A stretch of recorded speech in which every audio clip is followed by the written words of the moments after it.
नमस्कार दोस्तों, मेरा नाम वैभव है और मैं अपने YouTube चैनल स्टॉक अल्फा में आपका स्वागत करता हूं, जिसमें हम बैंक निफ्टी और निफ्टी की डेली और वीकली बेसिस पे एनालिसिस करते हैं। अगर अभी तक आपने हमारा चैनल सब्सक्राइब नहीं कर रखा है तो चैनल सब्सक्राइब कर लीजिए और बेल आइकन को भी हिट कर दीजिए। उसके अलावा मैंने एक जीरो हीरो पे एक वीडियो बना रखा है ऑलरेडी आपके लिए, जो एक्सपायरी दिन के लिए बहुत काम आता है, तो वो भी आप आई बटन पर जाके चेक कर सकते हैं, जिसमें आपको पूरी जानकारी मिल जाती है। चलिए सीधे आ जाते हैं आज बैंक निफ्टी के ऊपर। बैंक निफ्टी ने किस तरह बिहेव किया है। जैसा कि आप देख सकते हैं, बैंक निफ्टी जो है वो 42,700 के आसपास आके डेली मतलब 2 दिन से क्लोज कर रहा है, या इसको एक बहुत ही इंपॉर्टेंट लेवल वो मान के बैठा है। जैसे कि आप कल के सेशन में देख सकते हैं 42,700 के आसपास का लो लगता है और फिर वहीं से मार्केट ऊपर चला जाता है। आज भी 42,700 को मार्केट ने यहाँ पर होल्ड किया है, तो कल के दिन में 42,700 हमारे लिए एक ट्रिगर पॉइंट हो सकता है सेलिंग लेवल के लिए। यहाँ पर भी आप देख सकते हैं पहले 42,700 ने एक रेजिस्टेंस की तरह एक तरह काम किया था और अब एक 42,700 जो है वो एक सपोर्ट की तरह काम कर रहा है। आज भी मार्केट 42,700 के ऊपर ही क्लोजिंग देने में कामयाब हुआ है। तो कल के दिन में अगर 42,700 से नीचे अगर मार्केट निकलता है तो हमें हो सकता है कि नीचे वाले लेवल देखने को मिल सकते हैं 42,500 या फिर 42,300 तक भी बैंक निफ्टी कल के दिन में आने की कोशिश कर सकता है, क्योंकि ICICI बैंक, सारे बैंक्स के नतीजे बहुत अच्छे हैं, लेकिन अब प्रॉफिट बुकिंग आ सकती है। ऑलरेडी बैंक्स चले हुए थे, उसके ऊपर फिर नतीजे अच्छे आने पे और चले हैं, तो हो सकता है जैसा कि आपने आज देखा ICICI बैंक, एक्सिस बैंक के बहुत अच्छे नतीजे आए, फिर भी आज 2% डाउन होकर बंद हुआ। तो हो सकता है कि कल HDFC बैंक, एक्चुअल में सारा HDFC बैंक ही खींच रहा है बैंक निफ्टी को, तो अगर HDFC बैंक में कल के दिन में प्रॉफिट बुकिंग आती है तो हो सकता है कि नीचे के लेवल आपको देखने को मिल सकते हैं कल के दिन में। तो अब हम सीधे 15 मिनट पे आ जाते हैं और कल की एनालिसिस कर देते हैं कि एक्सपायरी वाले दिन पे हमको क्या ट्रेड कल के दिन पे मिल सकते हैं। जैसा कि आप देख सकते हैं 42,700 का, जैसे मैंने आपको बताया, वो एक लेवल बहुत ही इंपॉर्टेंट लेवल है चार्ट के ऊपर। तो कल के दिन में अगर 42,700 आपके लिए टूटता है, ये लेवल जो है 42,700 का लेवल कल को टूटता है, तो हमारे आने वाले टारगेट बन सकते हैं 42,550, 42,360, और इससे अगर नीचे मार्केट जाता है तो हमारा जो टारगेट होगा वो 42,050 का टारगेट होगा। इसके ऊपर हो सकता है कि मार्केट यहाँ से जाए और रिट्रेसमेंट भी दे सकता है इसके ऊपर मार्केट, लेकिन 42,300 तक मार्केट बहुत ही आसानी से जा सकता है। दूसरी चीज़, आप एक चीज़ देखिए कि डेली क्या हो रहा है, गैप अप ओपन हो रहा है। मार्केट एक बार को हायर रेंज को जाके टच करता है और फिर वहीं से मार्केट क्या है पूरे दिन नीचे आता है। जैसे आज देखिए, आज भी मार्केट गैप अप ओपन होता है, मार्केट 43,000 के आसपास उसके ऊपर भी निकलने की कोशिश करता है, पर वहीं से सेलिंग आ जाती है और फिर मार्केट जो है वो डेज लो के आसपास आके बंद होता है। कल के दिन पे भी यही हुआ, मार्केट ऊपर की तरफ निकलता है, ब्रेकआउट देने की कोशिश करता है और फिर वहीं से डेज लो के आसपास आके बंद होता है। तो कल के दिन में अगर मार्केट यहाँ पर इसी रेंज में कहीं ओपन होता है, यानी 42,900 से 43,000 के आसपास कहीं ओपन होता है और हमें कोई नेगेटिव कैंडल दिखाई देती है, तो हम उसके हाई को SL मान के बैंक निफ्टी को शॉर्ट करेंगे। जैसे ही इस कैंडल का लो को अगर बैंक निफ्टी नीचे तोड़ेगा तो हम उसको शॉर्ट करेंगे। हमारे टारगेट हो सकते हैं 42,700, 42,550 और 43,340 का हमारा टारगेट बनेगा कल के दिन पे, अगर गैप अप ओपन होता है तो। मान लीजिए मार्केट इसी रेंज में कहीं ओपन होता है, 42,850 और 42,700 के बीच में कहीं ओपन होता है, और मार्केट अगर ऊपर की तरफ निकलता है, यानी 42,850 का जो हमारा एक इंपॉर्टेंट लेवल है, 42,850 के ऊपर मैं बाइंग करने की सोचूंगा, लेकिन क्वांटिटी मेरी हाफ रहेगी। मेरा टारगेट सिर्फ 43,000 तक होगा, और अगर 43,000 को फिर से मार्केट अगर ऊपर निकलता है और सब 5 मिनट की कैंडल, कम से कम नहीं तो आप आधा घंटा अगर वहाँ पर वो ट्रेड करता है और फिर वहाँ फिर निकलता है ऊपर, तो मैं आगे के लेवल के लिए कोशिश करूँगा 43,250, लेकिन मेरा पहला टारगेट 43,000 होगा।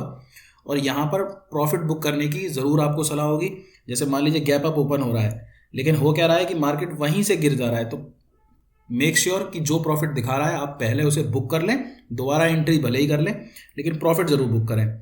अगर मार्केट इसी में ओपन होता है और फिर 42,700 का लेवल अगर नीचे की तरफ तोड़ता है, तो हमारे वही टारगेट होंगे 42,550 और 42,340 का हमारा फाइनल टारगेट होगा। मार्केट मान लीजिए गैप डाउन ओपन होता है कल की केस में, अगर मार्केट गैप डाउन ओपन होता है और मार्केट उसे होल्ड नहीं कर पाता, यानी कि 42,550 का लेवल जो है अगर मार्केट इसे होल्ड नहीं कर पाता है, तो हम नीचे के लेवल कल हम पैनिक सेलिंग भी देख सकते हैं बैंक निफ्टी के केस में। तो हमारे टारगेट होंगे 42,350 और 42,050 का हमारा फाइनल टारगेट होगा। अगर गैप डाउन ओपन होता है और होल्ड नहीं कर पाता है तब, अगर गैप डाउन ओपन होता है और मार्केट फिर ऊपर की तरफ निकलता है तो मैं बाइंग में ज़्यादा इंटरेस्टेड नहीं हूँ। मैं हर रेजिस्टेंस लेवल पे कोशिश करूंगा कि अगर कोई नेगेटिव कैंडल मिलती है तो उसके हाई को एसएल मान के मैं मार्केट को शॉर्ट करने की ज़्यादा कोशिश करूंगा, इनफैक्ट ऊपर जाने की। एक बार हम ओआई डाटा भी चेक कर लेते हैं, क्योंकि कल के दिन में ओआई डाटा भी बहुत इंपॉर्टेंट बन जाता है ऐसे केसेस में। तो जैसा कि आप देख सकते हैं मार्केट में क्या हुआ है, मार्केट में आज 42,300 200 इन सब पे भी जो कॉल राइटर बैठे थे वो भी मार्केट को छोड़, मतलब वो भी शॉर्ट कवरिंग आई थी। ये स्टार्टिंग में आई थी, यही शॉर्ट कवरिंग थी जो मार्केट को 43,000 के लेवल तक लेके गई थी। उसके बाद एक टाइम पे तो 42,700 पर भी हमारे कॉल कटना शुरू हो गए थे, लेकिन लास्ट सेशन में जैसे लास्ट के 2-3 घंटों में यहाँ पर ओआई एडिशन हुआ है।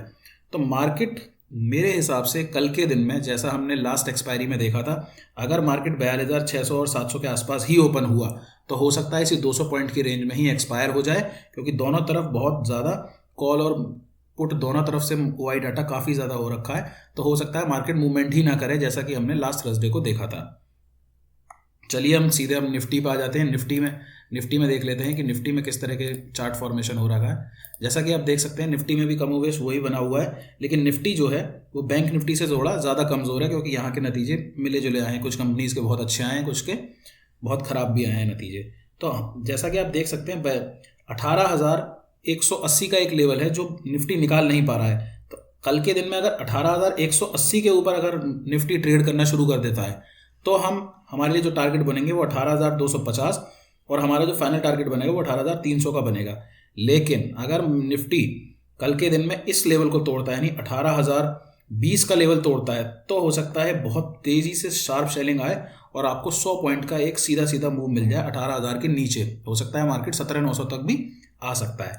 चलिए एक बार 15 मिनट पे देख लेते हैं कि निफ्टी के लिए कल के दिन में हम किस तरह ट्रेड ले सकते हैं। अगर गैप अप होता है या गैप डाउन होता है तो किस तरह हम निफ्टी को ट्रेड कर सकते हैं कल के दिन में। जैसा कि आप देख सकते हैं 18,000 का एक हमारे लिए बहुत इंपॉर्टेंट लेवल है। कल के दिन अगर ये लेवल टूटता है तो हमें हो सकता है पैनिक सेलिंग देखने को भी मिल सकती है। उससे पहले एक लेवल और बन रहा है जो है 18,100 का है।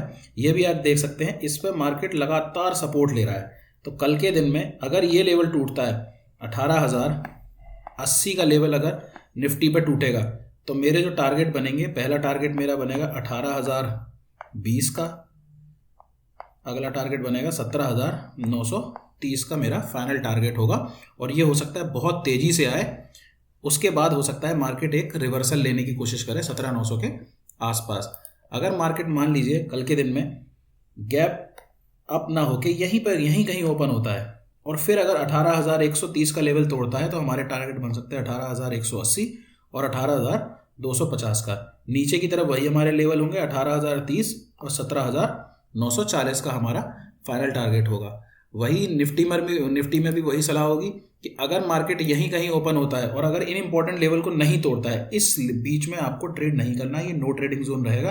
18,100 से लेकर 18,150 तक आपको ट्रेड नहीं लेना है। हो सकता है जो म्यूटेड एक्सपायरी हमने लास्ट सेशन में देखी है वही यहाँ पर भी आपको आती हुई दिख सकती है। चलिए एक बार देख लेते हैं हमारे और जो इंडेसेस हैं और वो क्या कर रही हैं। इस समय ग्लोबल मार्केट किस तरह बिहेव कर रहा है। जैसा कि आप देख सकते हैं नेस्डैक में भी इस समय गिरावट है। नेस्डैक फ्यूचर्स और डाउ जोन्स दोनों ही फ्यूचर्स में गिरावट दिखाई दे रही है और हमारा लेकिन जो SGX निफ्टी है वो ऊपर ही बना हुआ है। तो हो सकता है कि मार्केट कल गैप अप ओपन हो थोड़ा बहुत, लेकिन फिर भी हो सकता है कि जैसा हम लास्ट सेशन में देख रहे हैं कि मार्केट ओपन ऊपर होता है और फिर उसके बाद लगातार नीचे आना शुरू हो जाता है, जैसा कि यहाँ पर हुआ। तो हो सकता है कल के सेशन में भी ऐसा ही देखने को मिले, गैप अप ओपन हो और फिर मार्केट लगातार नीचे आए। तो दोनों ही सिनेरियो में आपको ध्यान रखना है, आपको उस ट्रेडिंग रेंज में, यानी कि बैंक निफ्टी में आपको 42,700 से लेकर 42,550 के बीच में कोई ट्रेड नहीं लेना है और यहाँ पर भी आपको 18,150 और 18,000 के बीच में आपको ट्रेड नहीं लेना है। हो सकता है मार्केट पूरे दिन यहीं बिता दे और एक म्यूटेड एक्सपायरी लास्ट टाइम की तरह आपको देखने को मिल सकती है। चलिए धन्यवाद दोस्तों। अगर आपको मेरी एनालिसिस अच्छी लगती है तो अपने दोस्तों के साथ शेयर करें और अगर आप कोई कॉल या पुट आज के दिन में लेके गए हैं और उसके बारे में कुछ जानना है तो आप हमें कमेंट सेक्शन में भी कमेंट कर सकते हैं। वीडियो को लाइक करें और सब्सक्राइब करें। धन्यवाद दोस्तों।